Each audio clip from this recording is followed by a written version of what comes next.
A'udzubillahi minasyaitonirrajim. Bismillahirrahmanirrahim. Assalamualaikum warahmatullahi wabarakatuh.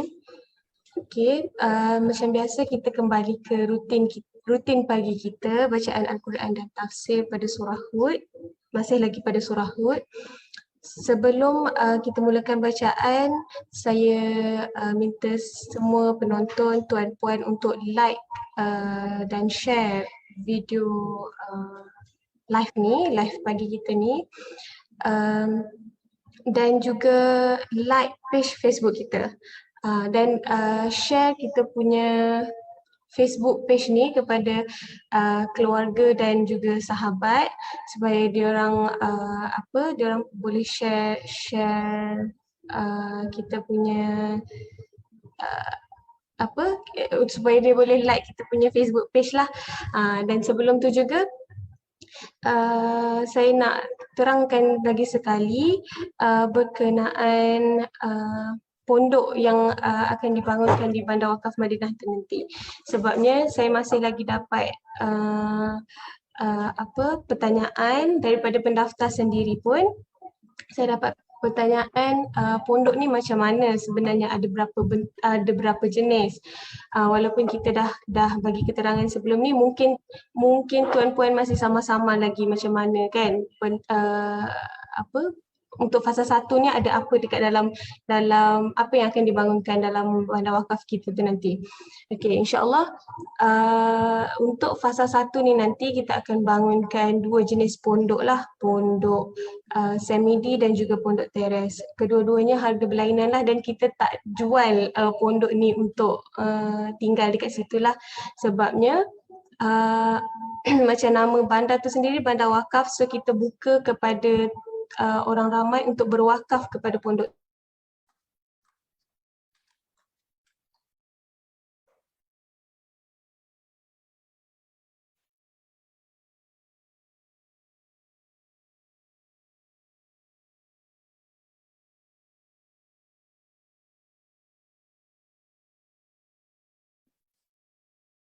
InsyaAllah, sekali lagi Assalamualaikum warahmatullahi wabarakatuh. Nampaknya kalian pada adik kita tadi sedekat sikit. InsyaAllah kita bersambung hari ini ayat 38 sampai 45, masih lagi surah Hud. Jadi adik kita ada maklumkan berkenaan dengan perihal pembangunan pondok fasa pertama ya. Dalam pondok fasa pertama ni kita ada beberapa pembangunan utama. InsyaAllah saya sharekan di sini. Bismillah, nanti saya cari ya. Allahumma salli ala Muhammad wa ala ali Muhammad. Ya, di sebelah kiri saya tu insyaAllah pada fasa pertama ni kita bangunkan yang pertamanya nadi kepada pondok fasa pertama kita ialah pembangunan pusat pengajian yang juga merangkap pada surau ya, pusat pertemuan kita yang boleh muat sekitar 500 ke 600 orang, agak besar. Kenapa agak besar? Supaya kita nak bersedia untuk menerima jemaah-jemaah hujung minggu, kita nak menerima jemaah-jemaah juga daripada karya-karya tempatan. Kita tak nak pondok ni eksklusif untuk kita saja ya. Jadi pada fasa pertama kita buat sekitar 106 unit rumah keluarga emas dalam 2 bentuk, iaitu dalam bentuk semidi dan bentuk teres. InsyaAllah bolehlah refer kembali kepada Facebook Bandar Wakaf Madinah Mawaddah ataupun website Bandar Wakaf untuk melihat detailing ya, rupa bentuk pondok tu ya. Kami tak berniaga di sini seperti adik kita kata tadi, kami tak berniaga. Pondok tu nilai dia teres 40 satu bilik dan semidi 61 bilik ya. Memanglah tak mampu nak cover semua pembelanjaan untuk pembangunan infrastruktur dan sebagainya ya. Cuma apa yang kita kutip tu ialah untuk mempercepatkan lagi atau membesarkan lagi pembangunan bandar wakaf. Yayasan Pahang telah pun menyediakan bajet untuk pembangunan, tapi segala kutipan untuk wakaf kita akan perbesarkan lagi. Contoh kita buat 106 unit tahun ni, 106 unit ini tak mampu untuk menerima permintaan yang dah ada. Kita dah ada pendaftaran yang sekitar 400 orang dah lebih kurang menyatakan hasrat nak jadi warga desa warga emas. Jadi kita tak mampu nak sediakan penempatan itu semua. Kita hanya mampu sediakan 200 saja fasa pertama. Tapi kalau tuan-tuan dan puan-puan wakaf, kita akan double up. Macam itulah. Dengan dana wakaf tu kita akan percepatkan pembangunannya. Kita sediakan juga infrastruktur yang secukupnya lah untuk fasa pertama ni. Seperti mana pusat riadah yang sesuai ya. wakaf-wakaf untuk menyambut tetamu, pusat perkhidmatan, ada kedai, minimarket, restoran ya, dan sebagainya. InsyaAllah di setiap pondok tu ada kelengkapan untuk memasak sedikit, kecil je lah ya, sebab pondok berkongsi berdua. Taklah buat dapur besar menjaga rumah masing-masing kan. Kalau nak masak sikit-sikit boleh. Kalau nak masak ramai-ramai, kita sediakan central kitchen, ada dapur bersepadu. Di ruang pondok pun ada ruang untuk kita nak ada washing machine kecil boleh.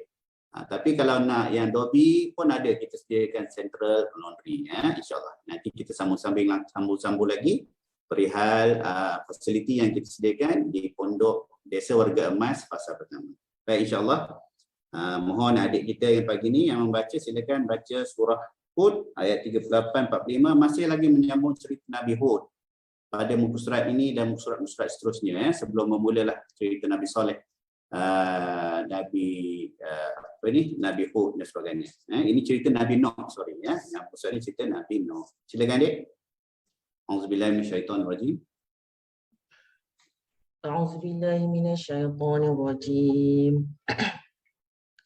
ويصنع الفلك وكلما مر عليه ملأ من قومه سخروا منه قال إن تسخروا منا فإنا نسخر منكم كما تسخرون فسوف تعلمون من يأتيه عذاب يخزيه ويحل عليه عذاب مقيم حتى إذا جاء أمرنا وفارت النور قل نحمل فيها من كل زوجين اثنين وأهلك إلا من سبق عليه القول وما آمن معه إلا قليل وقال اركبوا فيها بسم الله مجريها ومرساها إن ربي لغفور رحيم وهي تجري بهم في موج كالجبال ونادى نوح ابنه وكان في معزل يا بني اركب معنا ولا تكن مع الكافرين قال سآوي إلى جبل يعصمني من الماء قال لا عاصم اليوم من أمر الله إلا من رحم وحال بينهما الموج فكان من المغرقين وقيل يا أرض ابلعي ماءك ويا سماء أقلعي وغيض الماء وقضي الأمر واستوت على الجود وقيل بعدا للقوم الظالمين ونادى نوح ربه فقال رب إن بني من أهلي وإن وعدك الحق وأنت أحكم الحاكمين.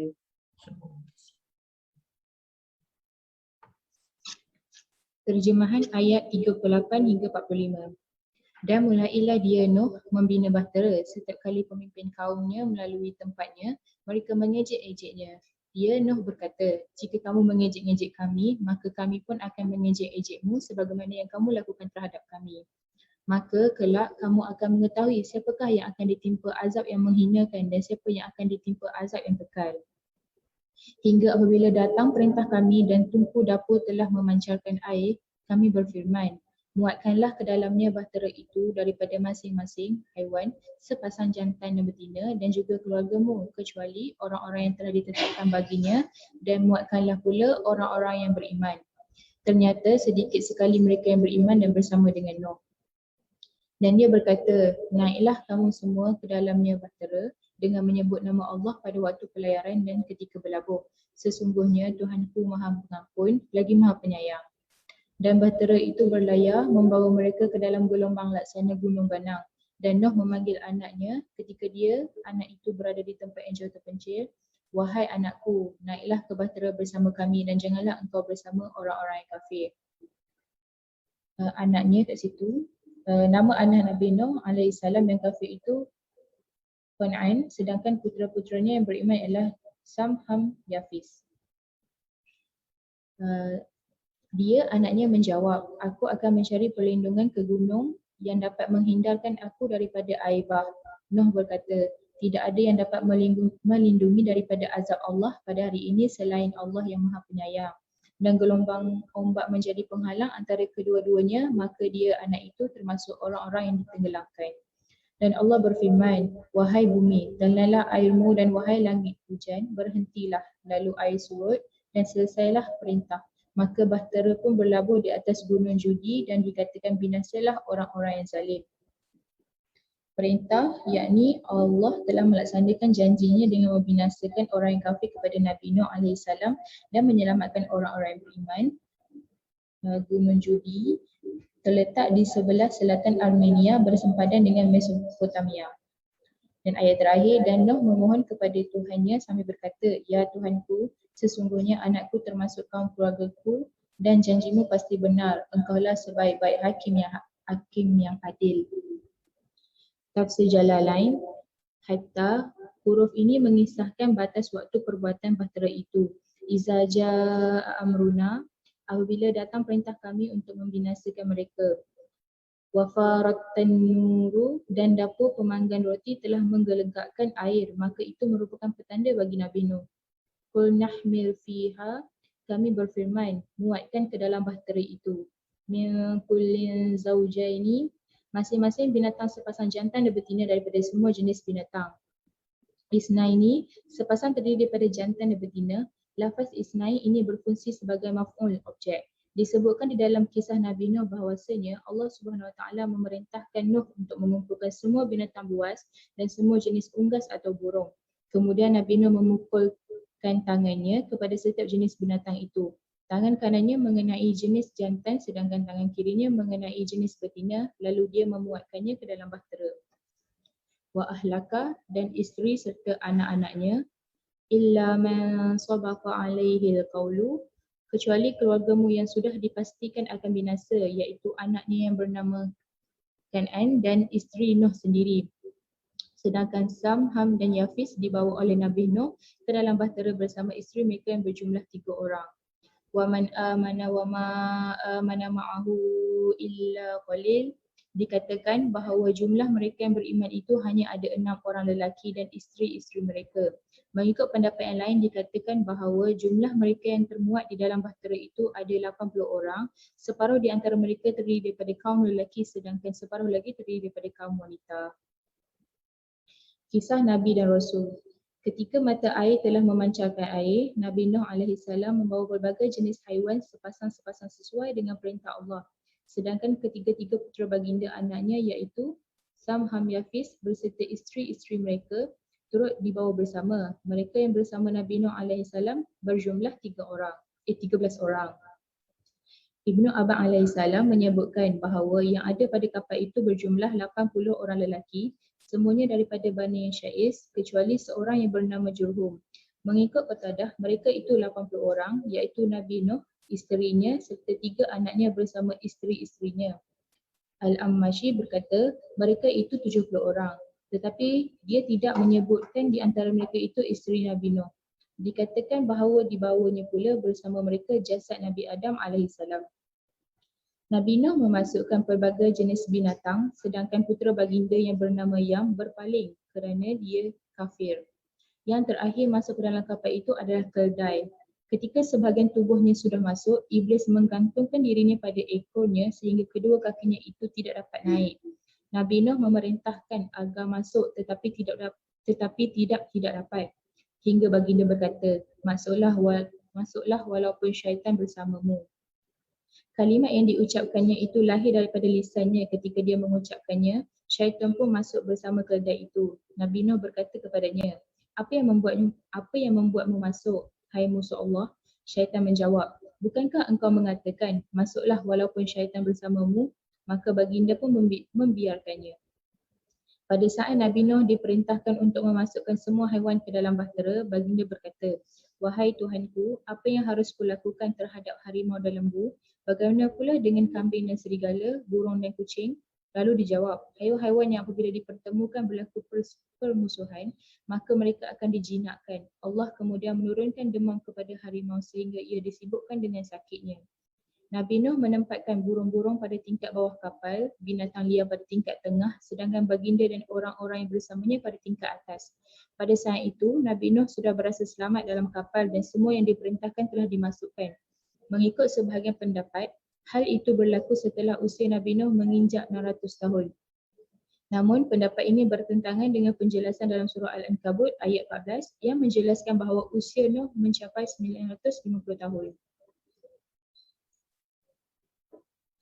Riyadus Salihin daripada Abu Sa'id Al-Khudri radhiyallahu anhu, daripada Abu Hurairah radhiyallahu anhu, daripada Nabi SAW bersabda, tidaklah seorang Muslim ditimpa suatu penyakit dan keletihan, kekhawatiran dan kesedihan dan tidak juga gangguan dan kesusahan. Bahkan duri yang melukainya melainkan Allah akan menghapuskan dosa-dosa. Hadis riwayat Bukhari Muslim. Hadis di atas menerangkan yang pertama, pelbagai penyakit atau yang lainnya yang dianggap musibah oleh seorang mukmin dapat menghapus dosa-dosanya. Yang kedua, orang yang ditimpa musibah apabila ia bersabar maka akan mendapatkan pahala. Hadis Nabawi daripada Ibnu Umar radhiyallahu anhu bahawasanya Rasulullah SAW apabila sudah berada di atas kenderaannya untuk melakukan perjalanan, baginda bertakbir 3 kali kemudian berdoa, Maha suci Allah yang telah menundukkan semua ini bagi kami, padahal kami sebelumnya tidak mampu menguasainya. Dan sesungguhnya kepada Tuhan kamilah kami dikembalikan. Ya Allah, jadikanlah kebaikan dan ketakwaan dalam perjalanan kami ini dan kami memohon kepadamu amalan yang engkau redai. Ya Allah, mudahkanlah kami dalam perjalanan ini dan persingkatkanlah jaraknya. Ya Allah, engkaulah yang menyertai perjalanan ini dan engkaulah yang menguruskan keluarga kami di belakang kami. Ya Allah, sesungguhnya aku berlindung padamu daripada rasa lelah dalam perjalanan, daripada pemandangan yang mengerikan dan daripada akibat yang buruk dalam harta maupun keluarga kami. Hadis riwayat Muslim.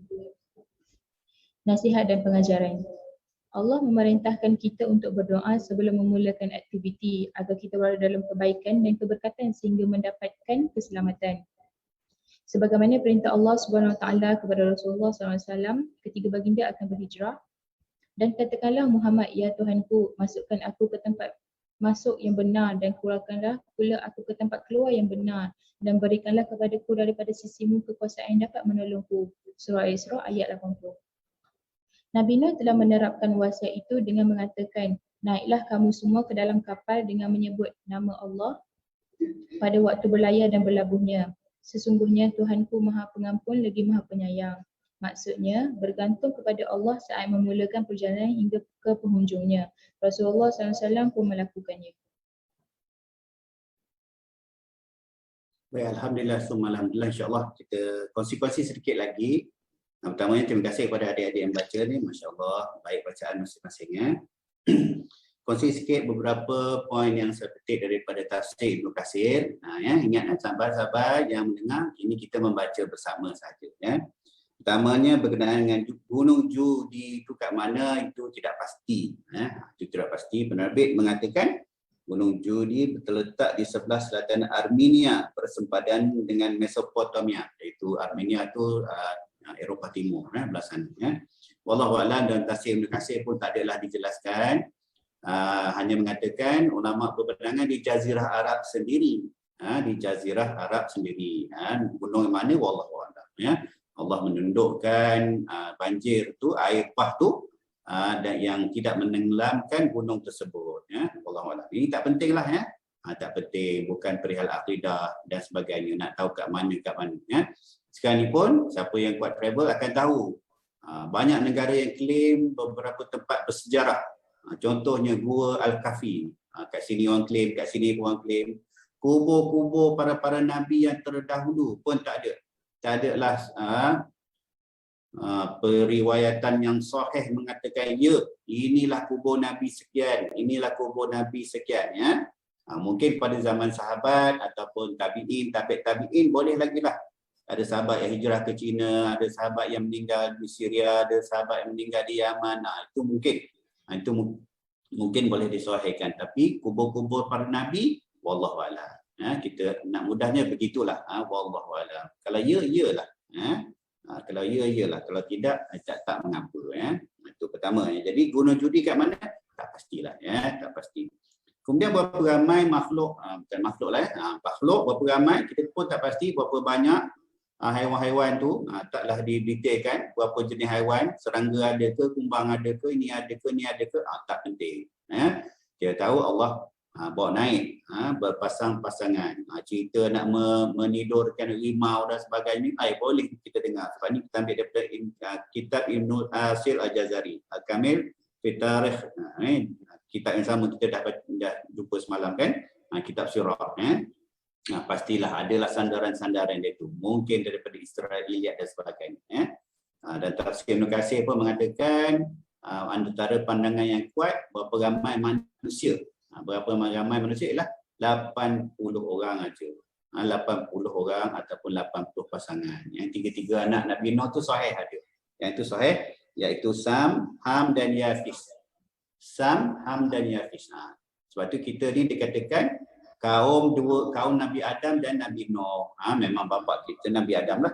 Kemudian turun. Semua dihapuskan, melainkan kalau betul lah 80 orang ni je pada zaman ni. Yang lain tu tidak disisakan. Habis semua yang kafir musyrik tu. 950 tahun berdakwah, yang musyrik semua dihapuskan. Termasuklah isteri dan anak. Isteri tu betul, anak mufassir, ahli tafsir berbeza pendapat. Apakah benar anak Nabi Nuh sendiri ataupun ada yang pandangan bukan anak Nabi Nuh. Dia hanya mengatakan wahai anak, naiklah. Jadi ada pandangan ahli tafsir. Dalam Ibnu Katsir menyatakan bahkan tidak kurang, maksud dia ramai juga yang berpendapat itu bukan anak Nabi Nuh. Itu pandangan mereka. Anak daripada seorang perempuan yang berzina. Maka Ibn Abbas kata tak mungkin isteri Nabi Nuh berzina. Begitu. Tapi tak penting lah. Tapi seruan tu pada seorang anak. Mungkin anak Nabi Nuh, mungkin anak orang lain. Itu tak penting. Tapi seruan tu ialah seruan daripada seorang bapa dengan sifat kebapaan tu menyeru untuk anak dia, marilah naik, selamat. Macam itulah kita ni kena ada sifat kasih sayang untuk menyeru kepada ahli keluarga kita ke arah kebaikan ni. Kita ni jadi ibu bapa, yang mana dah jadi ibu bapa lah ataupun yang pastinya semua berkeluarga kena menyeru ahli keluarga kita sendiri ke arah kebaikan itu sendiri. Kalau kita ada rasa sayang, kita kena cakna kepada agama masing-masing, perihal agama masing-masing.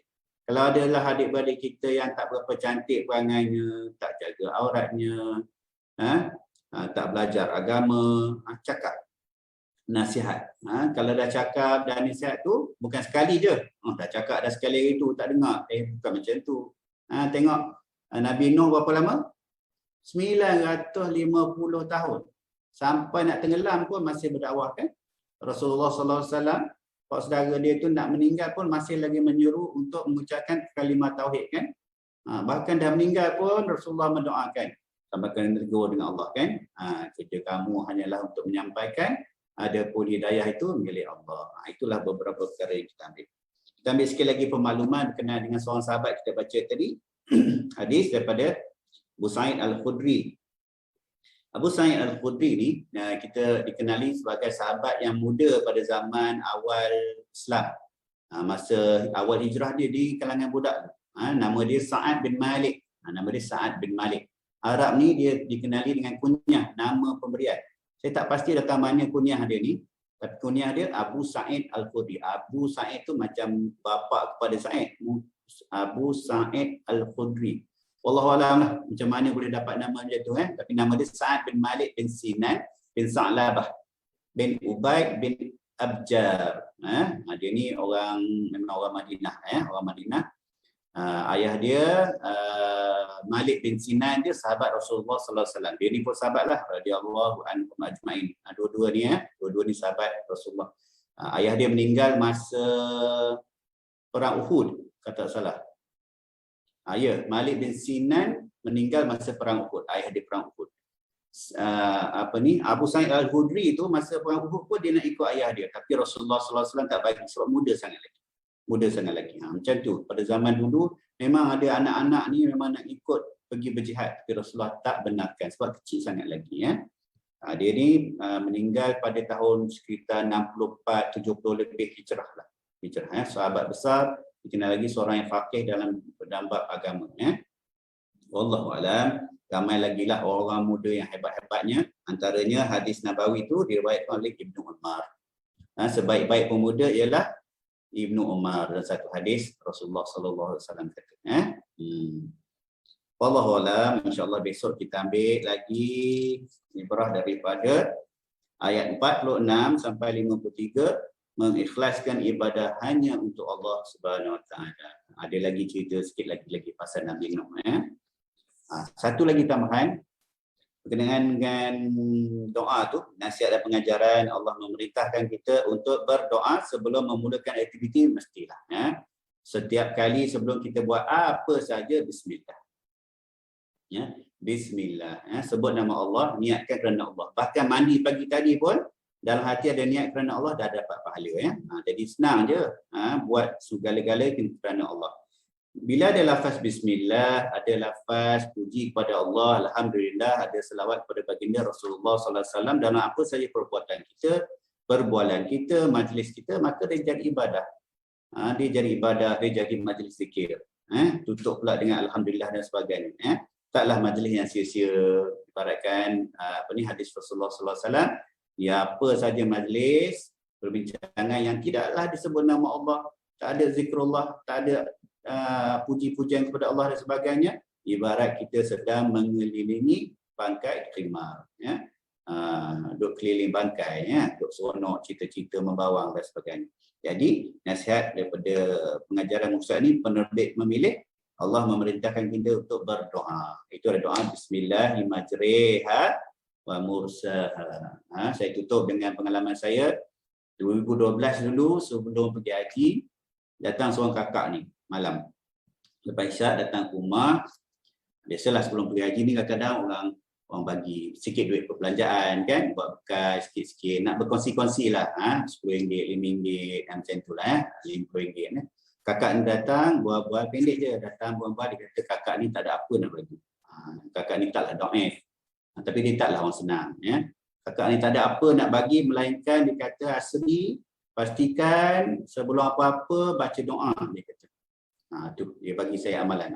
Saya rasa berharga sangat dia punya sedekah saya pada itu. Dia menyedekahkan satu ilmu. Kadang-kadang kita nak kena diingatkan untuk buat perkara. Dia kata jangan lupa baca doa. Dan inilah doa yang diajarkan saya pada malam.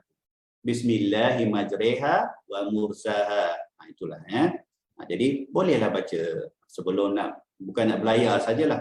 Untuk perjalanan jauh, pasti kita ada banyak lagi doa-doa, zikir-zikir kita tu, naik kenderaan dan sebagainya, ambil dan tambah dengan doa ni yang kakak ni ajar. Kakak ni pun dapat daripada firman Allah dalam surah Hud ayat 41. Bismillahirrahmanirrahim wa mursaha. Wallahu a'lam. Semoga kita ambil iktibar daripada pelbagai pengajaran yang Allah Subhanahu Wa Taala dah rakamkan dan firmankan kepada kita. Bukan sia-sia, bukan cerita sia-sia, cerita untuk kita ambil pengajaran dan apa saja amalan yang kita boleh buat, kita buat. Wallahu a'lam. InsyaAllah kita sambung lagi besok. Sambung lagi besok. InsyaAllah semoga kita semua istiqamahlah membaca bersama, satu hari satu muka saja tadabbur Al-Quran insyaAllah. A'udzubillahi minasyaitonirrajim. Bismillahirrahmanirrahim. Allahumma faqihna fid din وعلمنا التأويل واهدنا الصراط المستقيم صراط الذين أنعمت عليهم من النبيين والصديقين والشهداء والصالحين وحسن أولئك رفيقا يا أرحم الراحمين اللهم إنا نسألك علما نافعا ورزقا طيبا وعملا متقبلا ودينا قيما ويقينا صادقا وإيمانا كاملا وصلى الله على سيدنا محمد وعلى آله وصحبه وبارك وسلم.